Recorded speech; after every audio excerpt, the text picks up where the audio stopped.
I'm asking you to make a donation right now to help flip Georgia and the Senate. Reverend Raphael.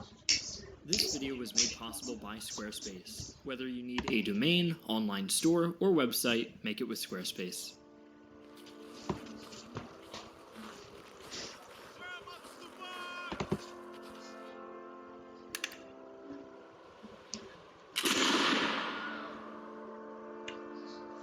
It's like 9 minutes. I don't know if I care that much.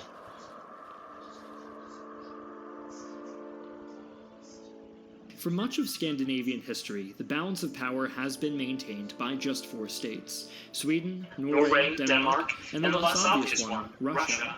But only Sweden was able to form an empire and tightly control the entire region for almost a century. This raises the question, how is Sweden able to consolidate its hold in Scandinavia and triumph against its neighbors, namely Denmark, which at one point loosely controlled Sweden, Norway, and parts of Finland? In order to understand Sweden's ascent to empire status, we need to travel back to the end of the 14th century, when Sweden, along with Norway, were ruled by the King of Denmark, in what was known as the Kalmar Union. It would take more than a century for the Swedes under King Gustav I Vasa to successfully break away from Danish rule in 1523. Approximately 3 years later, Gustav I embraced Protestantism, but it's not because he wanted to get rid of his wife, rather he needed funding for his emergent kingdom. After waging one costly war after the next in opposition to Denmark, Gustav needed an answer to the question of mounting debt. Lutheranism provided a convenient and somewhat Viking solution, as it precipitated the confiscation of church properties and gave him access to an unprecedented source of funds. With his economic situation improving, Gustav would need to likewise improve his military if he wanted to fulfill his grand ambition to control the Baltic Rim, and taking money from Swedish churches proved to be an unsustainable source of income. These problems were solved by the development of the merchant class and the capture of Russian ports. By the middle of the 16th century, the Swedish military and the Swedish population as a whole needed a leader that would inspire and provide the military with a vision to fulfill. As you may have guessed from the thumbnail of our video, this leader was none other than Gustavus Adolphus the Great, who had near single-handedly transformed Sweden into an empire. Born in 1594, Gustavus, or as he was known in Swedish, King Gustav II Adolf, inherited the Swedish throne at only 16. At an age when most of us are concerned about getting a driver's license, Gustavus had to worry about 3 ongoing wars he inherited against Denmark, Poland, and Russia. There was no limit to Gustavus's courage. He often directed his troops on the front line, disregarding his own safety. And thanks to the example he set and his emphasis on instilling discipline in his troops, Gustavus found success in 2 of the 3 wars he inherited. Even before the aforementioned conflicts were over, he had involved Sweden in one of the bloodiest wars in European history, the 30 Years' War. This massive conflict was the result of religious disputes in the Holy Roman Empire between Protestants and Catholics, and in 1630, Sweden joined the side of the Protestants, inflating what was originally a widespread religious revolt into a complete European total war. Before we examine Sweden's success in the 30 Years' War, we must first understand Gustavus's military innovations. As we described in our video, Why Did Soldiers Fight in Lines?, European armies during the early modern era were deployed in squares of pikemen and musketeers until the widespread adoption of linear tactics, a system developed by Maurice of Nassau. While Maurice's linear system was more effective than the pike square which preceded it, it was not perfect. Gustavus would fine-tune this method, and his model would remain in use until the French Revolution, almost entirely unchanged. Gustavus's reforms did not stop there. He improved logistics systems, developing the general staff, reorganizing cavalry units, and professionalizing artillery. These reforms, along with his martial ability, would bring him repeated victories in the 30 Years' War. So many, in fact, that Napoleon considered him one of the greatest generals in history.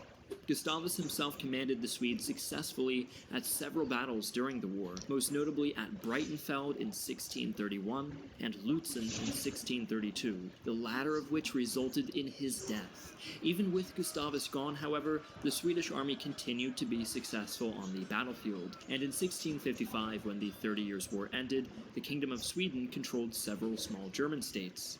After the death of Gustavus, Sweden was in a precarious position due to the incompetence of Gustavus's successors, Christina and Charles X, Gustav. Despite their ineffectiveness, the Swedish military was still effective, and in the 1650s, Sweden would again go on to win victories against its rivals, Poland, Denmark, and Russia.